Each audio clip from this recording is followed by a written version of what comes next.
বুখারীর হাদিসে রাসূল বলেন, কিয়ামতের ময়দানে 6 প্রকার লোকের বিরুদ্ধে আমি আল্লাহর দরবারে মামলা দায়ের করব। তার ভিতরে এক প্রকার লোক হলো যারা আমার পরিবারের লোকদের উপরে মিথ্যা তহমত দেয়, অপবাদ দেয়। আমি নবী তাদের বিরুদ্ধে মামলা দায়ের করব। রাসূল সাল্লাল্লাহু আলাইহি ওয়াসাল্লামের পরিবারের উপরে যারা তহমত দেয়, মিথ্যা তহমত, তাদের বিরুদ্ধে মামলা করবেন মুহাম্মাদুর রাসূলুল্লাহ সাল্লাল্লাহু আলাইহি ওয়াসাল্লামের। চারটিখানি কথা নাই, মনোযোগ দেন। আমাদের দেশে একটা জারি গান বানাইছে, ওসমান গনি খানা করছে, ফাতেমারে কি দেয় নাই? দাওয়াত দেয় না। ভুয়া কথা, মিথ্যা কথা। ওসমান গনি রাদিয়াল্লাহু তাআলা আনহু তিনি হচ্ছেন জিন্নুরাইন। রাসূল সাল্লাল্লাহু আলাইহি ওয়াসাল্লামের 2 মেয়েকে তিনি বিয়ে করছে। কয় মেয়ে বিয়ে করছে? হযরতে ওসমান রাদিয়াল্লাহু তাআলা আনহুর যত সম্পদ, খেজুরের বাগান সহ সবগুলা জিহাদের কাজে দিছে নাকি দেয় নাই? দিছে। জিন্নুরাইন কেন বলা হয়? হযরতে ওসমান রাদিয়াল্লাহু তাআলা আনহুর হাত এত বড় ছিল, এত লম্বা ছিল। রাসূলুল্লাহর এক মেয়েকে বিয়ে করলেন, মেয়ে মারা গেল, রাসূল তার কাছে আরেকটা মেয়ে বিয়ে দিলেন। আল্লাহর নবী এবার বলতেছে, আমি আমার ওসমানকে এত বেশি ভালোবাসি। কে বলতেছে? মুহাম্মাদুর নবী বলতেছেন, আমি আমার ওসমানকে এত বেশি ভালোবাসি। 2টা মেয়ে অলরেডি আমি আমার ওসমানের কাছে বিয়ে দিছি। আমার যদি 2 নাম্বার মেয়ে, যেটা আমি ওসমানের কাছে বিয়ে দিছি, সেটাও যদি মারা যায় বা ইন্তেকাল করে, আমার কাছে যদি আরো একটা মেয়ে থাকে, আমি ওসমানকে এত বেশি ভালোবাসি, ওই মেয়েটাও আমি আমার ওসমানের কাছে দিয়ে দেব।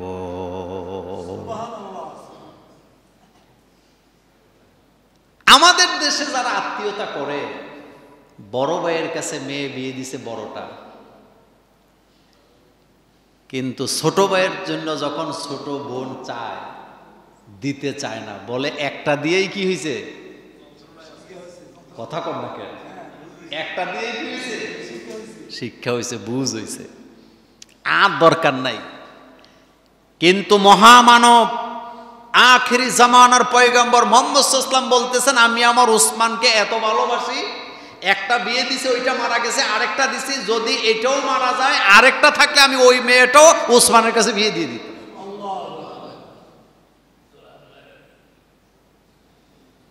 তো হযরত ওসমান রাদিয়াল্লাহু তাআলা আনহু তিনি কি বকিল ছিলেন? নাউযুবিল্লাহ। শুনেন, আমাদের বাংলাদেশে 90%-এর উপরে মুসলমান। নবীর মেয়ে বলতে শুধু ফাতেমারই বোঝে, আরো যে 3জন মেয়ে আছে ওটার কোনো খবর নাই। কথা সত্য না মিথ্যা? অথচ রাসূল সাল্লাল্লাহু আলাইহি ওয়াসাল্লামের প্রত্যেক মেয়েদেরকে মর্যাদা দিয়েছেন কে? আল্লাহ। তারা সবাই জান্নাতি। বলেন, তারা সবাই কি? রাসূল সাল্লাল্লাহু আলাইহি ওয়াসাল্লামের 4 মেয়ে সবাই জান্নাতি, সবাই মর্যাদাবান। মেয়ের জামাইরাও মর্যাদাবান। রাসূল সাল্লাল্লাহু আলাইহি ওয়াসাল্লামের খলিফা 4 জন। কয়জন? বলেন। আবু বকর, ওমর, ওসমান, আলী রাদিয়াল্লাহু তাআলা আনহু। খেয়াল করেন, এই 4 জনের মধ্যে 2 জন হলো রাসূলুল্লাহর শ্বশুর, আর 2 জন হলো মেয়ের জামাই। সুবহানাল্লাহ। বাড়ি যে খলিফা কয়জন? 2 জন শ্বশুর, 2 জন জামাই। আপনি কি কোনোদিন চিন্তা করছেন? হযরত আবু বকর, হযরত ওমর, তারা 2 জন হলো শ্বশুর। হযরতে আলী, হযরতে ওসমান হলো রাসূলুল্লাহর জামাতা। রাসূলুল্লাহ সাল্লাল্লাহু আলাইহি ওয়াসাল্লামের প্রত্যেক মেয়েরা জান্নাতি, সবাই মর্যাদাশীল নারী। কিন্তু আমাদের দেশে রাসূলের মেয়ে বলতে কারে চেনে? আর এটা শিয়ারা আমাদের মধ্যে ঢুকাইছে। কারা ঢুকাইছে? শিয়ারা। রাসূলুল্লাহ সাল্লাল্লাহু আলাইহি ওয়াসাল্লামের মেয়েদের মধ্যে মর্যাদার দিক থেকে বাক করার অধিকার কারো নাই, তারা সবাই সমান। আজে বাজে গল্প কাহিনী আসেনি? আমার কলেজার ভাইয়েরা,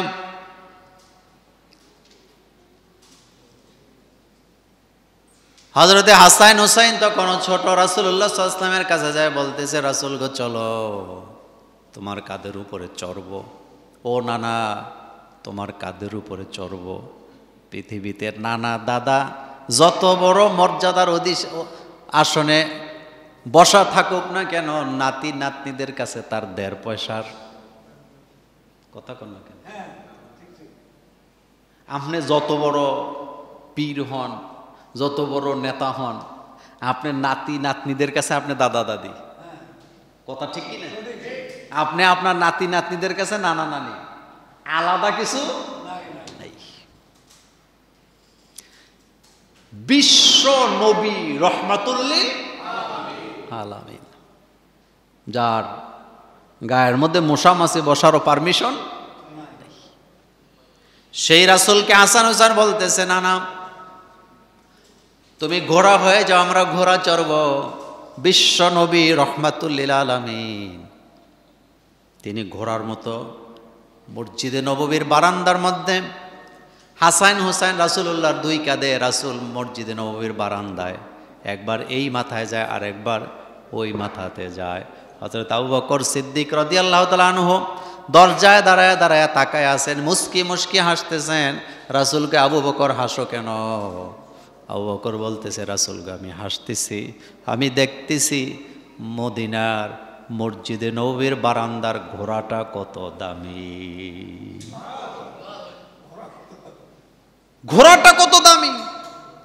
আল্লাহর নবী বললেন, আবু বকর শোনো,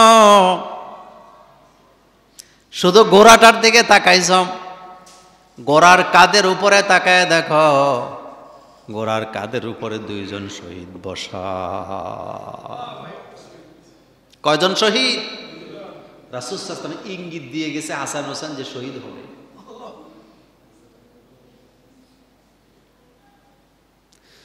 হাসান হুসাইন একদিন রাসূলকে বলতেছে, ও নানা, আপনার মর্যাদা বেশি না আমাদের মর্যাদা বেশি? আল্লাহ রাসূল মুস্কি হাসি দিয়ে বললেন, তোমাদের মুখ থেকে শুনতে চাই কে বেশি দামি, কার মর্যাদা বেশি? হাসান হুসাইন বলতেছে, নানা গো, আমাদের মা পৃথিবীর শ্রেষ্ঠ মহামানব মুহাম্মদুর রাসূলুল্লাহ সাল্লাল্লাহু আলাইহি ওয়াসাল্লামের মেয়ে, কিন্তু আপনার মা তো পৃথিবীর শ্রেষ্ঠ নবীর মেয়ে হতে পারে নাই। ও নানা, আমাদের বাবা হচ্ছে আসাদুল্লাহিল গালেব, আল্লাহর বাঘ। বলেন কার বাঘ? কিন্তু আপনার বাবা তো আসাদুল্লাহিল গালেব হতে পারে নাই। ও নানা, আমাদের নানা আখেরি জমানার পয়গম্বর মুহাম্মদুর রাসূলুল্লাহ সাল্লাল্লাহু আলাইহি ওয়াসাল্লাম, কিন্তু আপনি নবীর নানা তো আখেরি জমানার পয়গম্বর হতে পারে নাই, এদিক থেকে আমাদের মর্যাদা বেশি।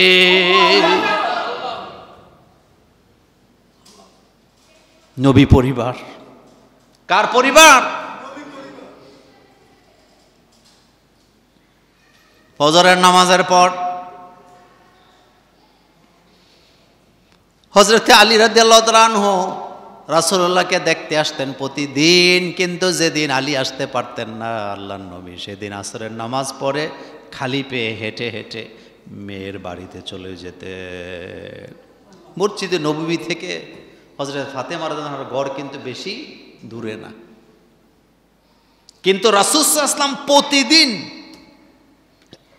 আসরের নামাজের পরে খালি পায়ে হাঁটতেন। এখন ডাক্তাররা খালি পায়ে হাঁটতে বলে কিনা? বলে। রাসূল সাল্লাল্লাহু আলাইহি ওয়াসাল্লাম হাঁটতেন। রাসূলের পরিবারের কত মর্যাদা ছিল। হযরতে খাদিজা রাদিয়াল্লাহু তাআলা আনহার মর্যাদা কত ছিল, যেই খাদিজার গর্ভে ধারণ করেছেন রাসূলুল্লাহ সাল্লাল্লাহু আলাইহি ওয়াসাল্লামের 6টা সন্তান। সুবহানাল্লাহ পড়েন। সুবহানাল্লাহ। আল্লাহ নবী বলেছেন, আকাশের নিচে জমিনের উপরে খাদিজার চাইতে মর্যাদাশীল নারী আর একজনও নাই। আল্লাহর নবী একদিন হযরত আলী এবং ফাতেমার ঘরে ঢুকলেন। ঢুকার পরে দেখলেন দুইজনেরই মন খারাপ। মনোযোগ আছে আপনাদের? স্বামী স্ত্রী দুইজনের মন খারাপ। রাসূল বুঝে গেছে আলী এবং ফাতেমার মধ্যে নিশ্চিত কোনো বিষয় নিয়ে মনোমালিন্য হয়েছে। আল্লাহর নবী সেখান থেকে চুপচাপ চলে আসলেন। আসার সময় বলে আসলেন, ও আলী শুনে রাখো, ফাতেমা আমার শরীরের একটা অংশ। ফাতেমাকে যারা কষ্ট দেয় তারা যেন আমি মুহাম্মদ সাল্লাল্লাহু আলাইহি ওয়াসাল্লামকে কষ্ট দেয়।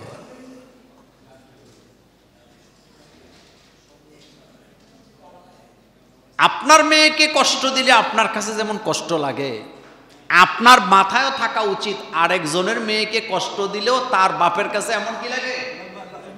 এমন লাগে। আমাদের দেশে পুত্রবধূকে তুচ্ছ তাচ্ছিল্য করে এমন পরিবার আসেনি, কিন্তু এটা বুঝে না যে সেও কারো না কারো মেয়ে।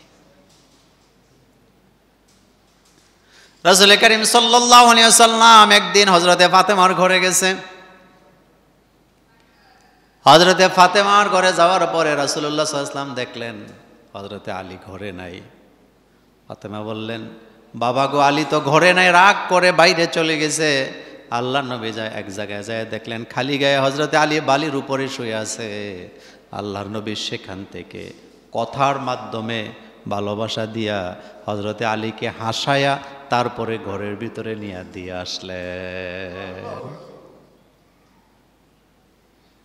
রাসূলের স্ত্রীদের মধ্যে মনোমালিন্য হইতো, দুইটা নারী একসাথে থাকা সহজ ব্যাপার না, কিন্তু রাসূলুল্লাহ সাল্লাল্লাহু আলাইহি ওয়াসাল্লামের যোগ্যতার কারণে, রাসূলের আচরণের কারণে এটার সাথে সাথে মিট হয়ে যেত। সুবহানাল্লাহ। কি হয়ে যেত? মিট হয়ে যেত। কথা বলছিলাম বুখারীর হাদিস থেকে, আল্লাহ রাসূল বলেছেন আমার পরিবারের উপরে যারা তোহমত দেয়, মিথ্যা অপবাদ দেয়, তাদের বিরুদ্ধে হাসরের ময়দানে আমি মুহাম্মদ সাল্লাল্লাহু আলাইহি ওয়াসাল্লাম মামলা দায়ের করব। কার আদালতে? তো বলতেছিলাম রাসূল সাল্লাল্লাহু আলাইহি ওয়াসাল্লামের মর্যাদা আল্লাহ যেখানে দিয়েছেন নামানোও যাবে না, উঠানো যাবে না। মনে আছে তো? উঠাইলে শিরিক হবে, নামাইলে কুফর হবে। বলেন, রাসূল সাল্লাল্লাহু আলাইহি ওয়াসাল্লামকে আল্লাহ যেই জায়গায় রাখছেন এখান থেকে উপরে উঠাইলে শিরিক হবে, নিচে নামাইলে কুফর হবে। এজন্য সাবধান থাকতে হবে।